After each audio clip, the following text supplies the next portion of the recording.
The first marks were deceptively mundane, faint, silver tracings beneath the skin of Alex Mercer's left forearm, like frost etching glass. 3 Tuesdays ago.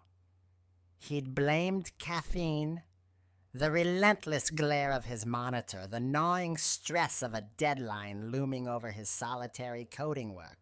But denial shattered as the lines deepened, darkened, and began to spread. Within a week, his forearm was a canvas of intricate, swirling obsidian patterns, alien filigree not inked, but grown from within, pulsing with a rhythm utterly divorced from his own frantic heartbeat. Dr. Eris Thorne, a specialist in rare dermatoses, examined him under blinding lights. Telangiectasia, unusual presentation, almost deliberate, he murmured, his gloved finger tracing a cold, dense patch near Alex's elbow. The sensation was profoundly wrong. Not pain, but a violation, like touching stone beneath warm flesh. Blood tests sang a siren song of perfect health. MRI scans revealed unblemished tissue. Dermatographic urticaria, perhaps psychosomatic amplification, Thorne concluded, his tone laced with sterile dismissal. The mind can manifest profound physical phenomena under duress. Alex left clutching useless prescriptions, the doctor's words echoing, "It's all in your head."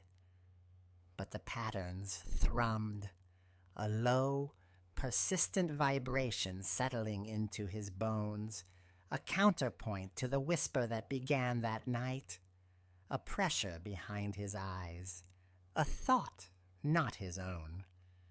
Patience, vessel. The weave tightens. Driven by a terror that curdled his blood, Alex bought a high-intensity UV flashlight. Sealed in his bathroom's suffocating darkness, he flicked it on. His skin ignited. The patterns blazed with a sickly, radioactive violet luminescence, revealing hidden depths, serpentine coils within geometric fractals, angular runes that seemed to writhe and hurt to comprehend. Craning his neck, angling a hand mirror, he saw the message scrawled across his shoulder blades in jagged, glowing glyphs. She stirs beyond the veil. The flesh must unseal. You are the key, the lock, the door. Nausea overwhelmed him. He retched into the sink, the acidic burn a welcome anchor to reality. The whisper surged, oily and resonant, drowning his own thoughts. Yield. The gate hungers for breath. Your fear is the thread, your bones the loom. Yield. Control became a fraying rope. Days bled into sleepless nights. His right hand, seemingly autonomous, seized a kitchen knife, pressing the cold steel tip against the swirling patterns on his left palm. Not to cut, but to connect. Alex wrestled his own muscles, tendons screaming in protest, a guttural cry tearing from his throat as he wrenched the blade away. Victory was Pyrrhic. The assaulted patterns pulsed with angry, bruised light, radiating a deep, cellular ache. Mirrors became instruments of torture. Peripheral glimpses showed distortions, a jawline too sharp, eyes reflecting back not his hazel irises, but tarnished silver discs devoid of warmth. Once, horrifyingly, his reflection's lips moved in perfect silent sync with the internal hiss. I am the threshold. His only companion, Miso the cat, who once purred contentedly on his chest, now fled his presence, fur bristling, emitting low, continuous growls from beneath the sofa. Alex found clumps of his own dark hair on his pillow, the roots encrusted with gritty, luminous, black particles that disintegrated like cursed ash at his touch. Food lost all taste, reduced to the texture of wet cardboard and the lingering flavor of burnt copper. Sounds distorted. The chatter of the morning news bled into static sighs that eerily harmonized with the subsonic hum resonating from his marrow. The whisper was a constant companion now, a parasite in his mind. Your resistance frays. She tastes your despair. It sweetens the opening. He caught himself in the shower, hot water sluicing over the patterns now creeping up his neck like a strangler's vine, chanting guttural, unfamiliar syllables that vibrated in his chest cavity. His skin temperature dropped, becoming unnervingly cool, the texture shifting towards something dense, unyielding, a living, obsidian carapace. The final descent began at 3:17 a.m. Paralysis clamped down, iron hard and absolute. This wasn't sleep's gentle hold. This was occupation. Alex Mercer became a prisoner behind his own eyes, forced to watch as his body sat upright. Vertebrae popped like dry kindling. His legs swung mechanically over the bed's edge, bare feet slapping the icy hardwood with unnatural precision. He walked. No, it walked his body to the full-length mirror. The transformation was horrific, complete. The patterns covered every centimeter. A glistening, obsidian exoskeleton from the soles of his feet to the crown of his skull, throbbing with a deep, rhythmic violet light that cast monstrous shadows. His left eye remained recognizably human, wide with abject silent terror, a single tear tracking through the intricate black design on his cheek. His right eye was a void, a starless, pupilless abyss radiating from ancient intelligence. Muscles rippled subtly beneath the carapace, rehearsing complex alien movements. His jaw unhinged with a wet, tearing sound.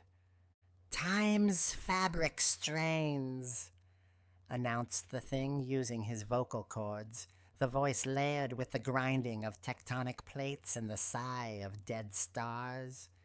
"The gate demands passage. Yield the final thread." Alex felt it then. Not agony, but unfolding. His ribcage expanded with a series of sickening cracks, stretching the patterned skin taut. His spine realigned with a series of wet, percussive clicks. The patterns weren't merely on his skin. They were his skin transmuted, restructured into a biological lock mechanism. And beyond that lock, pressing against the thinning veil of reality, he sensed her, an immeasurable vastness, a cosmic malignancy coiled in fractal darkness, ancient beyond comprehension, ravenous for the substance of this world. His body was no longer his. It was the conduit, the sacred geometry channeling her hunger. With a final splintering surge of will, Alex channeled every atom of his dissolving self into his right thumb. It twitched, a spastic jerk towards the phone on the nightstand. His possessed hand snapped up, fingers clawing air as he mashed the digits. 911. He couldn't speak, couldn't scream, only wet, rhythmic gasps, a grotesque, gurgling parody of a lullaby, echoed down the line before the phone clattered to the floor. Paramedics Reyes and Chen broke down the door, the scent of ozone and something faintly metallic hitting them. They found him kneeling rigidly before the mirror, a statue carved from living, pulsating onyx. Reyes cautiously approached, flashlight beams skittering over the impossible shifting patterns. "Sir? Alex Mercer? Can you hear me? Squeeze my hand if—" Alex's head snapped sideways with unnatural speed. A predator, tracking prey. The human eye streamed viscous, milky tears. The void eye fixed on Reyes, drinking the light. That impossible rictus smile stretched wider, cracking the obsidian skin at its corners like desiccated earth. The voice that emerged was a tectonic rasp, vibrating the air. Mourn not the discarded key. Its purpose is fulfilled. The void eye seemed to deepen, pulling at Reyes's soul. We walk. We remember this fragile place. We shall savor its unraveling. For one fractured, crystalline moment, the terror in Alex's remaining human eye was a universe of pure, silent agony. Then, like a candle snuffed in a crypt, the light vanished. The eye dulled, filmed over, utterly vacant. The oppressive humming ceased. An absolute, deafening silence descended, heavier than the dark. Reyes stumbled back, colliding with Chen. Alex's body rose, not with Alex's characteristic slouch, but with a terrible, predatory grace utterly alien to the exhausted coder they'd been dispatched to find. The obsidian patterns shimmered, a satisfied final pulse of violet light rippling across their surface. The door stood wide. The vessel was hollowed. Its song ended. As Reyes fumbled for his radio, voice choked with unreasoning fear, the thing inhabiting Alex Mercer's reshaped flesh inhaled deeply, tasting the ripe decay of a world blissfully unaware. The lullaby of containment was over. Now the scream of emergence would begin.